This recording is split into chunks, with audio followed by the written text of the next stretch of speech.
আসসালামু আলাইকুম। সামনে আসতেছে ঈদুল ফিতর এবং ঈদুল আজহা। সেই উপলক্ষে আপনাদের মাঝে নিয়ে আসলাম শাহী গরম মসলার রেসিপি। আজকের রেসিপিটা যদি না দেখেন তাহলে মিস করবেন। একদম ঘরোয়া পদ্ধতিতে আমি আপনাদের সাথে শেয়ার করব শাহী গরম মশলাটা। এখানে দেখতে পাচ্ছেন তেজপাতা, কিছু 250 গ্রাম জিরা, 250 গ্রাম ধনিয়া, তারপরে মরিচ 100 গ্রাম পরিমাণ।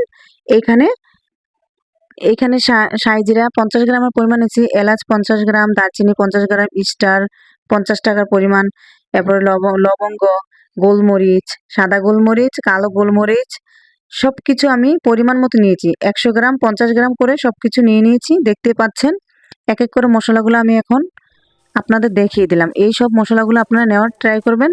এগুলো নিলে আপনারা সব কিছু একদম গরু, খাসি, মুরগি, বিরিয়ানি, খিচুড়ি যত এভরিথিং আপনারা এগুলা দিয়ে এই মশলাটা দিয়ে রান্না করতে পারবেন। একটা মশলা তৈরি করলে আপনাদের হাতে থাকা মশলা দিয়ে আপনারা সব রান্না করতে পারবেন। এখানে আমি তেজপাতাগুলো এক এক করে কেটে নিচ্ছি। একদম ছোট ছোট করে না কাটলে এটা কিন্তু ভাজা যাবে না। এই কারণে আমি একসাথে আস্তে আস্তে করে এগুলো কেটে নিচ্ছি। দেখতেই পাচ্ছেন। আপনাদের যদি ভিডিওটা ভালো লাগে অবশ্যই লাইক দিয়ে সাবস্ক্রাইব করে পাশে থাকার অনুরোধ জানাচ্ছি। এইখানে আমি এই মশলাগুলো ফেটে নিচ্ছি, ভিতরে যে মশলাটা আমি বের করে নিচ্ছি। দেখতে পাচ্ছেন এটা আমি 8টা পরিমাণ নিয়েছিলাম, সবজি মশলার জন্য 8টা পরিমাণে এনাফ। এখানে আমার আসলে নষ্ট হয়েছিল আর 5টা বেঁচে গিয়েছিল, সেই 5টা আমি এখানে ভেঙে দেব। ভেঙে গুঁড়া গুঁড়া করে মশলার সাথে অ্যাড করব। এই মশলাটা দিলে মাংসের একটা সেন্ট হয়, মাংসটা সিদ্ধ হয়ে যায় তাড়াতাড়ি। এই তো আমি চলে আসলাম ভাজার পালা এখন। এখানে আমি দারচিনি আর এলাচগুলা দিয়ে দিচ্ছি। এগুলো আসলে একটু মানে ভাজতে সময় লাগবে, এই কারণে আমি আগে এগুলা দিয়ে দিচ্ছি। একদম লো হিটে সবটা মশলা ভাজতে হবে, আস্তে আস্তে করে সবগুলো মশলা আমি লো হিটে ভাজবো।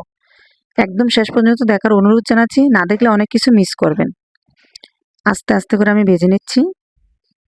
আমি অল্প টাইম আপনাদের সাথে শেয়ার করেছি, আসলে অনেক টাইম নিয়ে এগুলো ভাজতে হয় আস্তে আস্তে।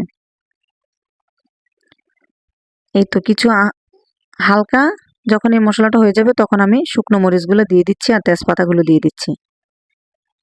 প্রত্যেকটা মশলা পার্ট বাই পার্ট দিতে হবে, আস্তে আস্তে করে ভাজতে হবে, পুড়ে যেতে না যায় সেটা খেয়াল রাখতে হবে।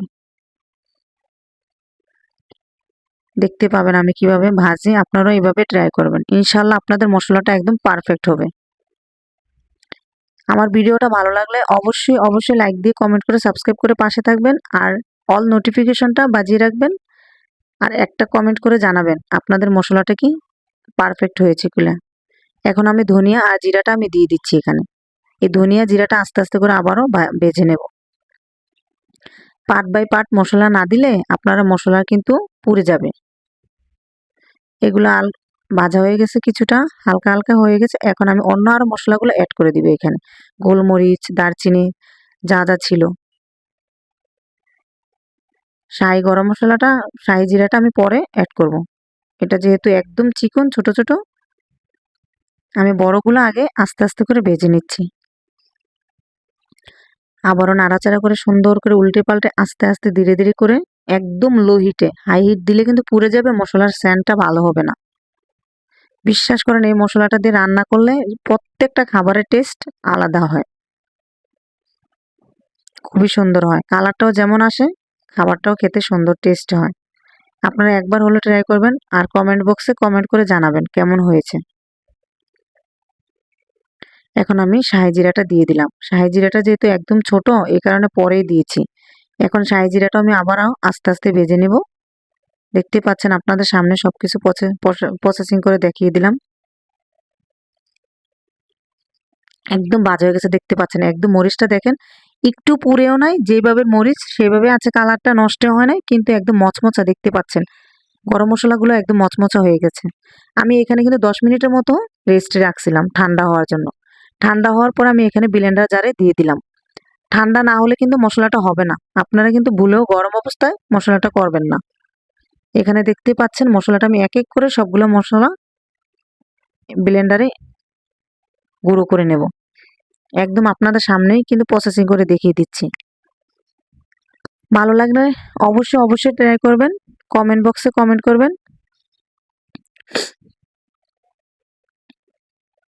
এই তো আমার মশলাটা প্রায় হয়ে গেছে, দেখতে পাচ্ছেন। এখন আমি এটা একটা কাঁচের জারে রাখবো। যদি মশলাটা আপনি কাঁচের জারে রাখেন ১ বছর পরিমাণ আপনি সংগ্রহ করে রাখতে পারবেন, ২ বছরও রাখতে পারবেন, কিচ্ছু হবে না কাঁচের জারে রাখলে। এই তো দেখতে পাচ্ছেন কত সুন্দর একদম মিহিম হয়ে গেছে।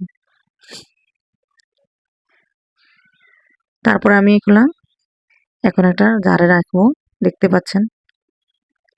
ভালো লাগলে অবশ্যই পাশে থাকবেন, সাবস্ক্রাইব করে অল নোটিফিকেশনে রাখবেন। এই তো কাঁচের জারে আমি এক এক করে সবগুলা মশলা করে রাখবো। আল্লাহ হাফেজ, আসসালামু আলাইকুম, সবাই ভালো থাকবেন।